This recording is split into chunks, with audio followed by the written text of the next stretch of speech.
भाई लोगों को राम राम प्रणाम। विषय तो बहुत से इकट्ठे हो गए हैं, लेकिन एक जो सबसे ज़्यादा उद्वेलित करता है वो है नीट 2026।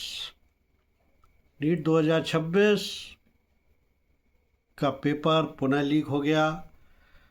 और ये एक ऐसी बीमारी है जिसके बारे में जितना कहा जाए कम है, क्योंकि कभी नीट के, कभी एसआई के, कभी किसी के, मतलब लेके पढ़ाई से लेकर के, और जितनी नौकरियों के लगभग सबके ही पेपर लीक होने की एक समस्या है। लेकिन मैं यहाँ कुछ और कहने भी आया हूँ।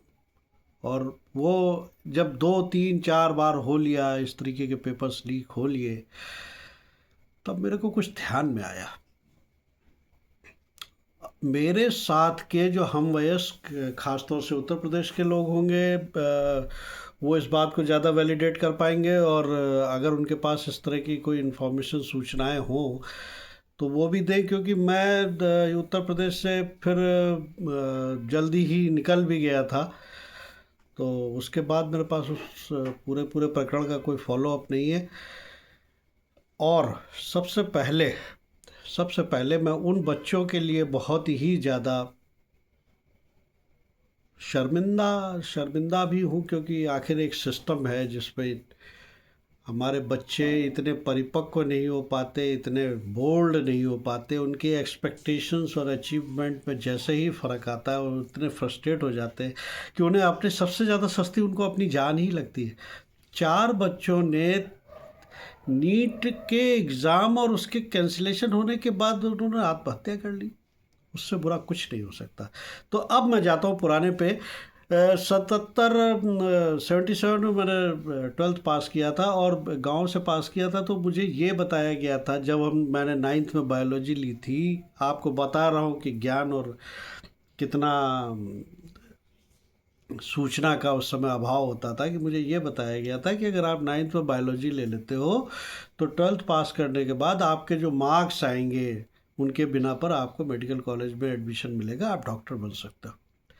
पहला झटका ये कि जब 12वीं के बाद बाहर निकले, ये हुआ कि डॉक्टर बनना है, डॉक्टर कैसे बनना है, तो पता चला कि नहीं साहब, डॉक्टर बनने के लिए अभी भी एक एग्ज़ाम बाकी है, CPMT। ठीक है साहब, आगे की पढ़ाई छोड़ करके CPMT के लिए तैयारी की। उस समय के अपने जो समस्याएं थी वो बिल्कुल अलग थी। हिंदी मीडियम से, हिंदी मीडियम भी क्या, बिल्कुल वर्नाक्युलर से पढ़ करके आ रहे थे। और यहाँ उस समय CPMT में सब कुछ अंग्रेजी में होता था, किताबें अंग्रेजी में थी, एग्ज़ाम अंग्रेजी में था, और गाइड करने वाला कोई आसपास था नहीं। इन सब चीज़ों के चलते भी तैयारी शुरू की, और अंततः नतीजा ये निकला कि वो पहले ही अटेम्प्ट में 1 नंबर से CPMT रह गया। कहने को 1 नंबर था, लेकिन 1 नंबर भी बहुत हो सकता है। उसके बीच में कितने लोगों की मेरिट होगी, क्या होगी, ये विश्लेषण वगैरह उस समय मिलते नहीं थे। सूचना का बहुत नितांत अभाव होता था। फिर उसके बाद 1 साल BSc में एडमिशन भी लिया, फिर BSc करने के साथ साथ 1 साल और दिया। उसमें फिर 2 3 नंबर कमाए। वो लय टूट चुकी थी, वो सब कुछ ख़त्म हो चुका था। इस बीच में जा कर के समाचार मिलने शुरू हुए। धीरे धीरे किसी पेपर में थोड़े आता, फिर बड़े सूक्ष्म समाचार, सूक्ष्म सूचनाएं आती थी, और उनसे ये पता चला कि उस वर्ष का अब नीट नहीं, CPMT का पेपर लीक हुआ था। कतिपय लोगों को उसकी पूरी जानकारी थी। यानी यानी कहने का मतलब ये है कि जिन वर्षों में मैंने CPMT अटेम्प्ट किया था, उन वर्षों में हाँ उसके पेपर लीक हुए थे। उस पे कब किसको कितनी सज़ा मिली भी कि नहीं मिली, मुझे नहीं पता। खाली एक चीज़ हाईलाइट हुई थी कि मेरठ यूनिवर्सिटी ने पेपर सेट किया था, इसलिए मेरठ यूनिवर्सिटी को अगले कई वर्षों के लिए CPMT के पेपर बनाने से डिबार कर दिया गया था। लेकिन उससे कोई फ़र्क नहीं पड़ा। मुझे शायद जहाँ तक याद है, उसके बाद झांसी यूनिवर्सिटी को ये काम मिला था, वहाँ भी पेपर लीक हुआ। यानी कहने का मतलब ये है कि बीमारी कितनी पुरानी है, कैसे कैसे लोग सिस्टम में घूम रहे हैं। जो हमारे साथ के रहे होंगे तो अब तो रिटायर भी हो रहे होंगे। उनको क्या क्या कभी कोई ग्लानि आई होगी, नहीं आई होगी, मुझे नहीं पता। खैर, धर्मेंद्र प्रधान को ना तो निकाला जाएगा, ना धर्मेंद्र प्रधान कभी भी किसी भी फॉल्टरिंग के लिए दोषी ठहराए जाएंगे, ना धर्मेंद्र प्रधान कभी इस्तीफा देंगे। ये मोदी साम्राज्य की एक विशिष्ट कहानी है। संजय का बेटा पॉक्सो एक्ट में बुक कर लिया गया, बंडी संजय इस्तीफा नहीं देंगे। मिश्रा जी, टेनी मिश्रा का बेटा किसी चीज़ में लिप्त था, मिश्रा जी इस्तीफ़ा नहीं देंगे। धर्मेंद्र प्रधान तो कभी इस्तीफ़ा नहीं देगा जब तक इसको जूते मार के भगाया नहीं जाएगा। अब जूते मारने का, मैं जूते मारने की बात कर रहा हूँ, केजरीवाल कहता है जन जी की आप सड़क पर आओ, वो एक एक्सट्रीम है, ये दूसरी एक्सट्रीम है। इनकॉम्पिटेंट।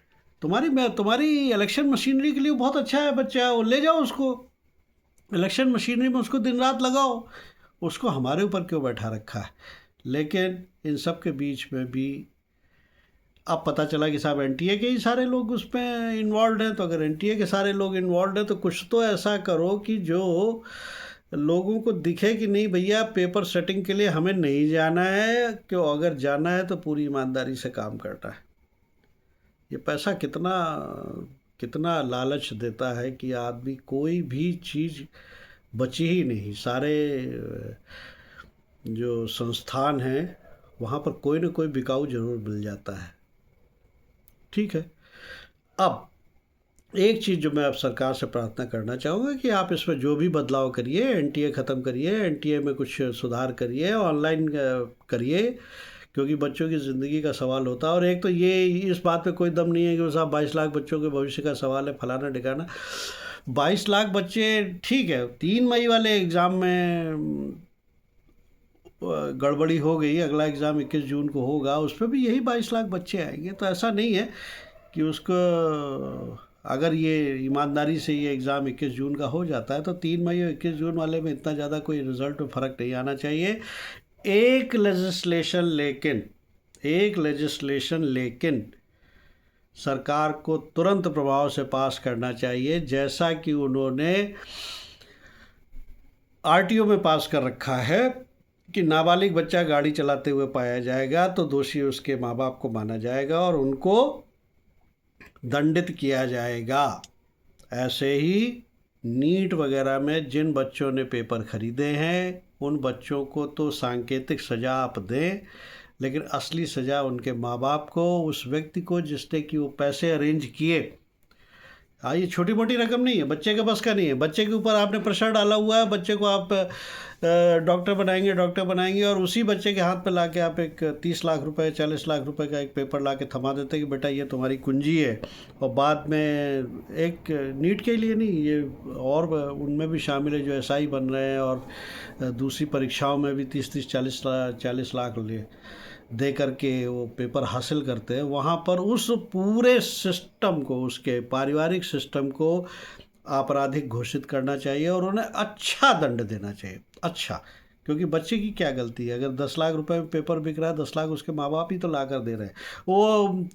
वो गरीब थे और घर बेच कर लाए और आभूषण बेच कर लाए, ये सब बकवास है। आपने रास्ता बेईमानी का चुना, उस बच्चे की जड़ में आपने बेईमानी का पानी डाल दिया। वो बन भी जाता डॉक्टर तो भी उसने दूसरों को चूसने के अलावा कुछ नहीं करना चाहिए। और एक बात और, सारे आरक्षण के बाद, सब कुछ करने के बाद, ये मैं उस परिप्रेक्ष्य में कह रहा हूँ कि जब मैं ये कहता हूँ कि आरक्षण चिल्ला करके आपने एक पूरी की पूरी जनरेशन को इतना पंगु बना दिया है कि वो लड़ने के लिए तैयार नहीं है। आरक्षण के अंदर भी होने के बावजूद भी वो 10 लाख रुपए खर्च करके, 20 लाख रुपए खर्च करके, ज़मीन बेच करके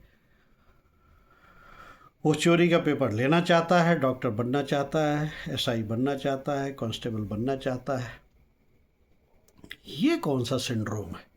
इसके बारे में तो जो आरक्षित वर्ग हैं उन्हीं के लोग अगर कुछ टिप्पणी करें और वही बताएं कि आखिर इस आरक्षण के चरणामृत को कितना हाईलाइट करना है, कितनी दूर तक ले जाना है, कि आदमी दो ही उदाहरण देगा कि हमारा बेटा टट्टी नहीं साफ़ करेगा, आईएएस बनेगा।